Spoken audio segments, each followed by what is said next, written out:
الحمد لله رب العالمين والصلاة والسلام على رسوله الأمين وعلى آله وصحابه أجمعين أما بعد قال الله سبحانه وتعالى يا أيها الذين آمنوا أطيعوا الله وأطيعوا الرسول وأولي الأمر منكم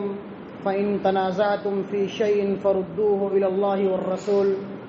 إن كنتم تؤمنون بالله واليوم الآخر ذلك خير وأحسن تأويلا۔ اللہ سبحانہ و تعالی قرآن کریم کے اندر ارشاد فرماتے ہیں کہ اے وہ لوگوں جو ایمان لائے ہو، تم اللہ کی اطاعت کرو اور رسول کی اتباع اور پیروی کرو۔ وَأُولِي الْأَمْرِ مِنْكُمْ، اور جو تمہارے قائد ہیں، امام ہیں،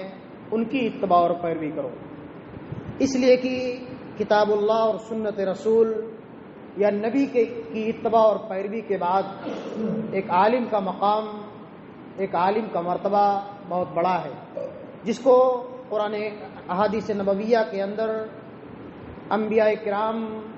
کا وارث کہا گیا ہے ان علماء کرام کو۔ تو اللہ رب العالمین فرماتا ہے کہ وَأُولِي الْأَمْرِ مِنْكُمْ فَإِن تَنَازَعْتُمْ فِي شَيْءٍ فَرُدُّوهُ إِلَى اللَّهِ وَالرَّسُولِ، اگر تمہارے درمیان کسی معاملے میں، کسی مسئلے میں اختلاف ہو جائے تو فَرُدُّوهُ إِلَى اللَّهِ وَالرَّسُولِ، تو اس اپنے مسئلے کو اللہ اور اس کے رسول کی طرف لوٹاؤ، یعنی قرآن کریم اور احادیث نبویہ کے اندر اپنے اس مسئلے کا حل تلاش کرو۔ ذَلِكَ خَيْرٌ وَأَحْسَنُ تَأْوِيلًا، یہ تمہارے لیے بہتر ہے اگر تم اللہ والے ہو، اللہ اور اس کے رسول پر ایمان لانے والے ہو۔ اللہ کے رسول فرماتے ہیں صلی اللہ علیہ وسلم کہ صلو کما رأیتمونی اصلی، اے میرے صحابہ، اے میری امت کے لوگوں، تم اسی طرح نماز پڑھو جس طرح مجھ کو نماز پڑھتے ہوئے دیکھتے ہو، یا جس طرح میں نے تم کو پڑھ کر کے بتلایا اور سکھلایا ہے۔ اللہ کے رسول فرماتے ہیں کہ ان اسفل الصلاۃ علی المؤمنین صلاۃ العشاء و صلاۃ الفجر،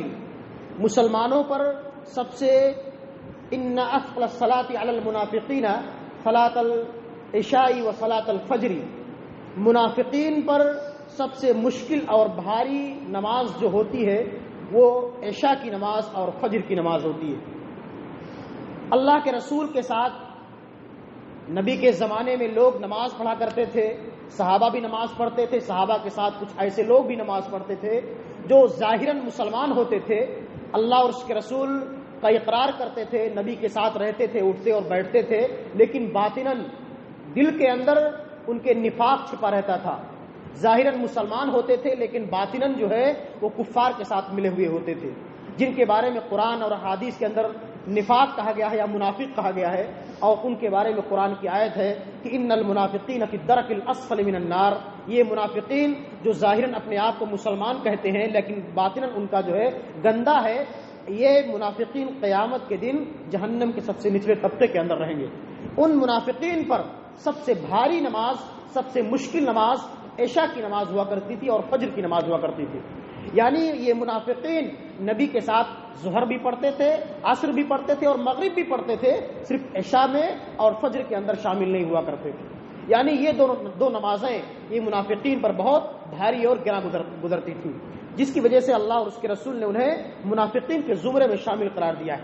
آج ہمارا بھی وہی طریقہ اور شیوا ہے کہ ہماری تعداد دیگر نمازوں میں رہتی ہے، یا جمعہ کے دن ہماری مسجدیں بھری رہتی ہیں اور دیگر نمازوں میں بھی ہماری مسجدیں تھوڑی بہت بھر جاتی ہیں یا اضافہ ہو جاتا ہے ہماری صفوں میں، لیکن عشاء کی نماز میں اور فجر کی نماز میں ہماری مسجدیں خالی ہو جاتی ہیں۔ وہی دو چار نمازی، وہی دو چار بوڑھے بیچارے جو مستقل نمازی ہوتے ہیں، وہی ایک امام، ایک مصلی، ایک مؤذن اور ایک امام رہتا ہے، باقی ہماری مسجدیں یہ نمازیوں سے خالی رہتی ہیں۔ ہمیں اپنے اعمال کا محاسبہ کرنا چاہیے اور جائزہ لینا چاہیے کہ کیا کہیں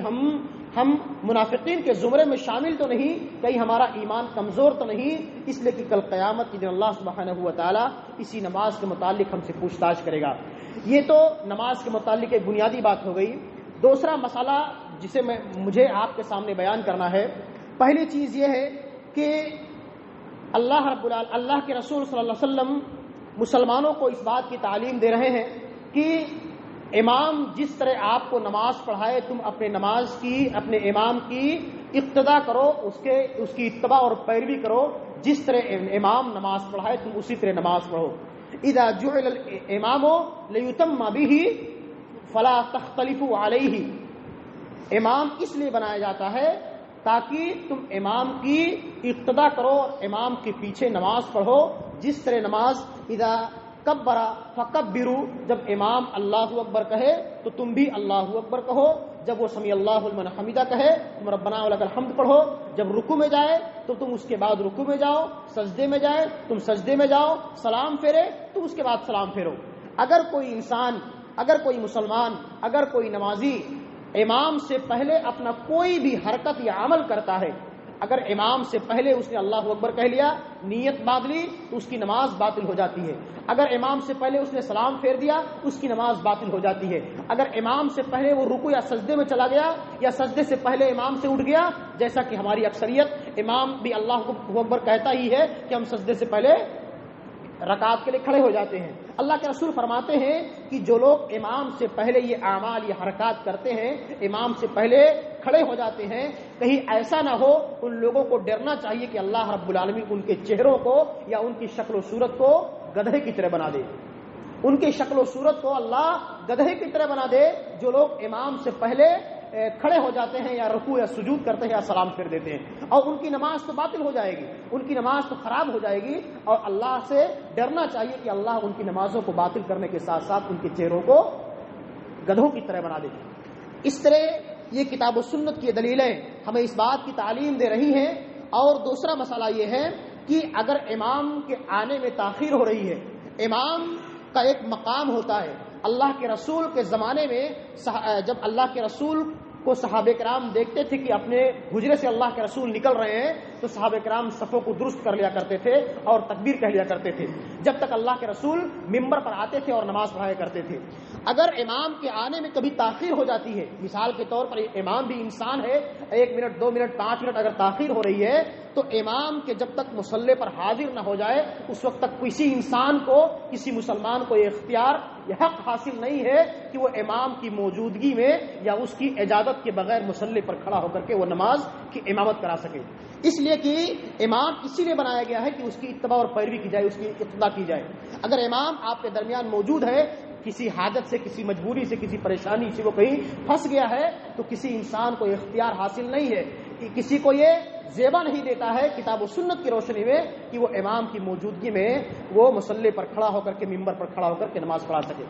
یہ امام کا مقام اور مرتبہ ہے. اور دوسری چیز یہ ہے کہ ہمارے اور آپ کے درمیان اللہ کے رسول نے فرمایا کہ جب امام جو ہے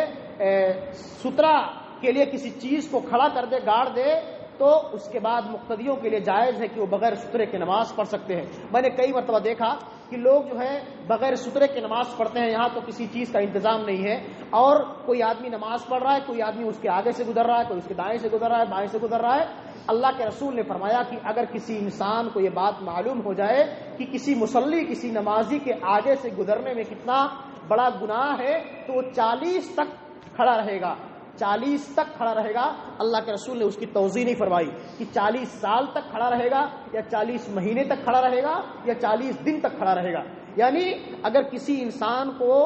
اس کے بارے میں معلوم ہو جائے کہ کتنا بڑا گناہ ہے کسی نمازی کے سامنے سے گزرنے میں، تو وہ 40 سال یا 40 دن یا 40 مہینے تک کھڑا رہے گا، لیکن وہ کسی نمازی کے آگے سے گزرے گا نہیں. ہم اور آپ کیا کرتے ہیں، ہم کو جلدی ہوتی ہے، پھٹاک سے اٹھتے ہیں اور پھٹاک سے نکلتے ہیں. پتہ نہیں کون سا کام ہم کو باہر رہتا ہے، 2 منٹ انتظار نہیں کر پاتے ہیں کہ ہمارا بھائی نماز پڑھ رہا ہے، مصلی نماز پڑھ رہا ہے، انتظار کر لیں، دعا کر لیں بیٹھ کر کے، اور جو دعائے معصورہ ہے اس کو پڑھ لیں اطمینان کے ساتھ، سکون کے ساتھ، فوراً سلام پھیرتے ہیں، فوراً بھاگتے ہیں مسجد سے. جیسے لگتا ہے کہ مسجد ہم کو کاٹتی ہے. مسجد میں ہم بہت ہی مشکل سے آتے ہیں اور ہم کو باہر جا کر کے پہاڑ ڈھکیلنا ہے.